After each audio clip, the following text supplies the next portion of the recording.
today on The Life of Olivia Ritt. I am Olivia Ritt, the owner of this channel, and today we will be talking about how something that I feel like a lot of college students struggle with is staying motivated in college. Whether it's studying for finals, getting through a long week, especially that week before break. I feel like even before Thanksgiving or before spring break, that week just seems longer than a typical week, even though it's just a standard 7-day week. Or staying balanced, or just balancing everything. Motivation can be hard to find sometimes. But don't worry, I've got some tips to help you stay focused and energized, so let's get into it. And keep in mind, today we'll be sharing 4 things of how to stay motivated while in college. So the first thing is finding your why, finding the reason you're in college in the first place, the reason that you're letting yourself go through these challenging classes that require a decent amount out of you and that are constantly testing your knowledge of what you're retaining from each class. First things first, you have to know your why you're doing what you're doing. For me, it's about my future goals, but it could be totally different for you. Maybe it's to make your family proud, or to get that dream job, or simply to get most out of this college experience. You need to find your personal why. You could look at other people's reasons for going to college, but you need to find one that is your reason for college. You could look at others, but that's more of just a guide to explain your reasoning for being in college. Are you just in college just to be in college, or are you there to grow your mind and gain more knowledge, to have that college experience of being part of clubs, sororities, or Greek life? Or are you there to potentially get to know professors and find out where you could work in the future? All right. So our second tip is setting realistic and achievable goals.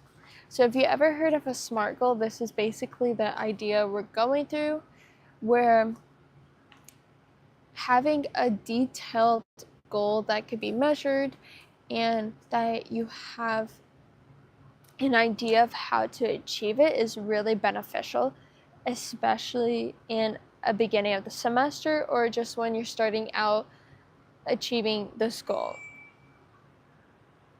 I don't know what that sound was. I wonder if it picked up on the microphone. It sounded like an old car horn.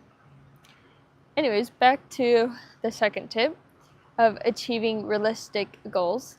Is it could be as simple as getting A's in all of your classes for a semester. Rather, it's difficult classes or classes that feel simple and easy to you and straightforward.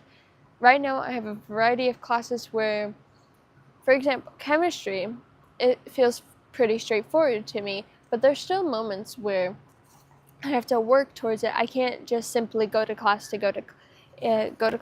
and just sit there for the whole 50 minutes. I have to go to class and be like, okay, I have to focus. I have to be aware of the professor is saying, try out these the new equations that we're doing, the new systems, and even though he's going over it in class, am I able to do this on my own when it's not in class going step by step? That's something I've noticed for me, where if I stay focused during the whole 50 minutes and understand what my professor is saying, asking questions when necessary, then when I do the practice problems, it actually is quite easy, versus where I go to the 15-minute lecture and maybe I'm half paying attention because I feel like I know it. Then I look at the practice problems for that day and I was like, I don't even know where to start, you know? And for me, keeping the A in that class is making sure each time I show up to class that I am focused. I'm not just there to be there. All right. And another could be, we're just going to go on with the A for around all classes for a semester example right now. It could be the study method you're using.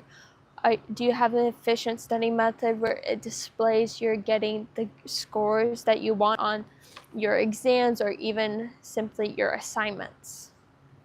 If it's not, then maybe identify where it needs more improvement. Maybe you're just doing like what we talked about yesterday.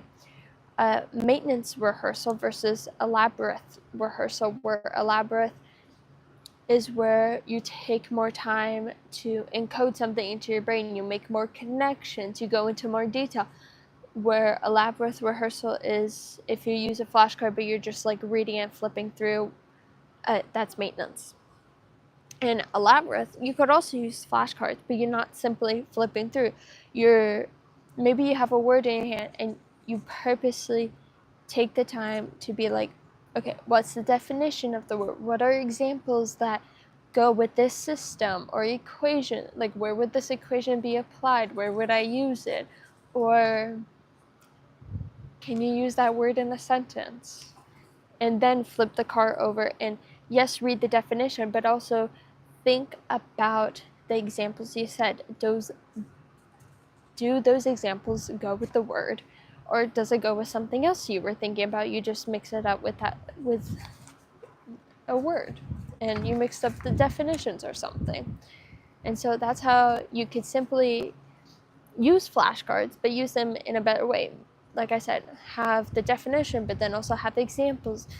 Right, also, when would you use this word? If it's a word or if it's a system or equations, when would you use it? When would you need to know it? Like with chemistry, arrow pushing, you only need to know arrow pushing when you want to move an electron to somewhere else in the system. All right, so our third thing is taking care of your mental and physical health. This is extremely important because motivation isn't just about hard work.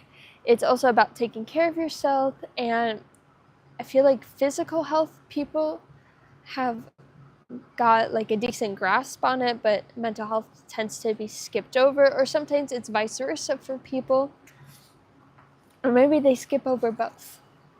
Because even for me, sometimes it happens where you're having a tough week and you're just like, there isn't time to go to the gym, there isn't time to take a moment to spend by myself. But in reality, there is. I'm just not prioritizing it because I'm still trying to find this great balance, especially when it's difficult weeks, when it feels like I have a lot. And I remember one week I had a speech, I had an exam, I had an essay due,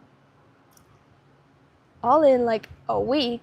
And I'm just like, no, I just gotta keep working. When in reality, if I took the time to go outside and do my runs that I like to do, my 5Ks, where I like to time myself, or even just go outside and enjoy nature a little bit more than just walking to my classes, it would have made a difference because it would have gave my brain the time to like breathe per se from my studyings.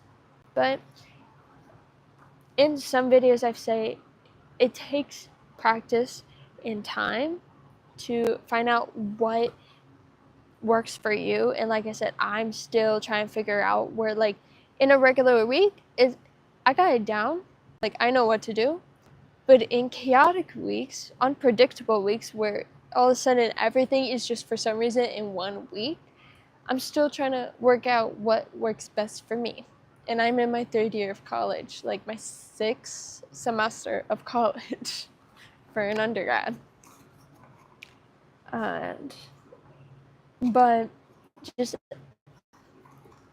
if you're a checklist person, I would say basically make sure you do a walk each day in a place where it feels nice to walk through. Like if you love nature, be on like a nearby trail, nature trail. And make sure, another thing on the checklist is make sure that you eat all your meals for that day. And if you can't have a meal, then make sure you have snacks instead. And you're not just having like junk food meals, but meals that actually give you energy and strength and help your body recover. right. And so the last tip I'll give for today is surrounding yourself with positivity. This also ties into your mental health, because if you're not positive, not even yourself, but if you're not surrounded by positivity, it's gonna feel like no matter what you do, it doesn't feel like enough. But when you surround yourself with people that identify that you are doing something good, even if like the outcome may not quite be there, like I said, some things just take trial and error, or maybe it just takes practice till you fully master it. And when you have people who can efficiently identify when you're putting in the work and how you're putting it, and notice that you're doing it even though the results are not quite there, but those people are there to be like, no, you're on the right track. It's just, even though we don't see it now, I can see it from like an outside perspective that some changes are happening.